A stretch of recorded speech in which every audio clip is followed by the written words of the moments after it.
Hello, beautiful being. Lovely to be with you. How's your heart? How's your soul? So we are going to do some connective work today. I feel like I just want to tune in for the divine feminine. My overall questions moving into this reading were how what is it that we do that we need to see? What is our best action at this time? How can we best hold ourselves and each other? I personally have been having a pretty intense time, a lot of clearing, sobbing. I've also had a lot of revelations come through about how a lot of spirituality in the belief system that we know, and what we've read mostly is all masculine. The Bible's masculine, the Buddha is masculine.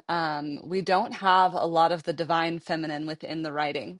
So it feels to me that there are a lot of large pieces coming through right now as it relates to the shedding of old beliefs, and the embodiment of the true feminine. And this isn't something that we can read in books. I know there's incredible female writers out there who have channeled some profound spiritual texts. Those can be helpful to read. In support, I'm currently rereading Sacred Relationships, and that talks about the balance of the masculine and feminine and what sacred relationship looks like, both within and without. So that's how I've been supporting myself. So let's see what the cards have to say. I just want to share this beautiful spread. Look at how beautiful the backs of those cards look together, and how the last card there, the herbal astrology oracle, is going to bring us all together. All right, so we're going to start off with the message from the inner child, the Seven of Hearts. All right, this is a card of solitude. This is a card of healing. What I'm seeing in this is a message similar to what's been coming forward, is solar plexus, clearing, healing, presencing, the reclaiming of self, the trust of self. We're also seeing a lot of heart chakra energy. So there's a lot of, I think, the rebirth of like that core of self as it relates to our expansive vision and way of holding love in the world. So that is a good place to begin. I feel like there can be the feeling of a lot of solitude within this card. So we're going to see how the other cards support it, because I don't think we're meant to be alone.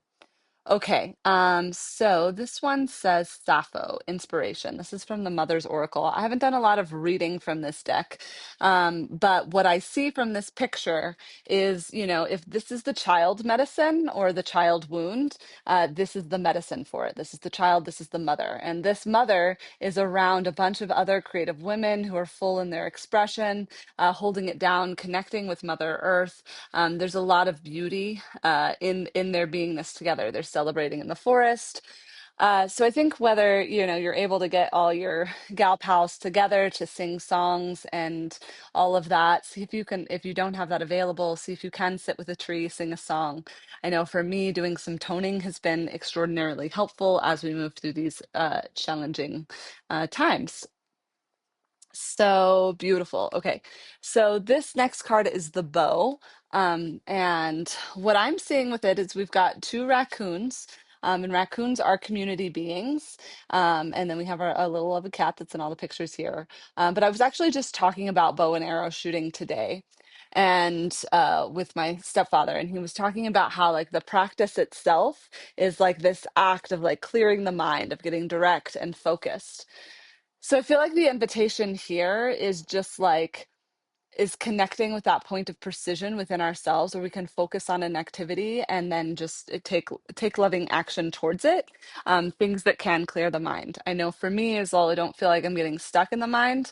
I'm definitely like navigating some loops of processing and then crying, and then it's this whole cycle. So this is the spiritual energy of like cut through that, so the like cut through with the sword, with the arrow. Basically, we want to bring more light into the brain, and into the consciousness, versus like needing to sort through with it. Like this is an arrow energy, not a sword. Okay. So here we have the Five of Pipes. Now, this card has come up a few times lately too in readings. And the Five of Pipes to me is just like it feels representative of the gentleness of the female spirit, and like the wildness of the masculine spirit. And then just like being in the creativity, and self-expression of the love of the heart, joy, and radiance to stand forward with this deer here. Now, I feel like the kind of goes along with these practices as well. You know, this is the solitude, the meditation, the clarity of self, clarity of vision. This is, you know, how it can be supported in community. Um, Whereas, yeah, this is this energy with this energy. Okay, so we have a lot of mirroring going on. Now, if this is mother-child energy, you know, and the what we're working on, how this is externally reflected with the spirit and the uh, the soul, the body. We're seeing a lot of reflection going on here. So get together, celebrate, play music. And I love that.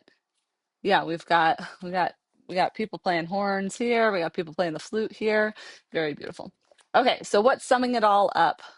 uh, I don't even know how to say this one, Mitragandia. The herbal medicine of shape shifting. Okay, so what we see in the image here is this like, is kind of like the leaving of the earth, like to go kind of expand out while being connected to the earth. We do see kind of a vague representation of maybe masculine and feminine. It's not too sure. This could just be the spiritual self. We also have the dragonfly of illusion. So, and we have all the elements kind of at play within this world. You know, the clouds, the earth. We're not seeing a lot of fire in this. So I think this is the invitation for non-action. There's not a lot of action in these cards. It's a lot of sitting, being with self, being in community that's healthy and balancing, and really being present with all that is. I wish there was a stronger message coming through.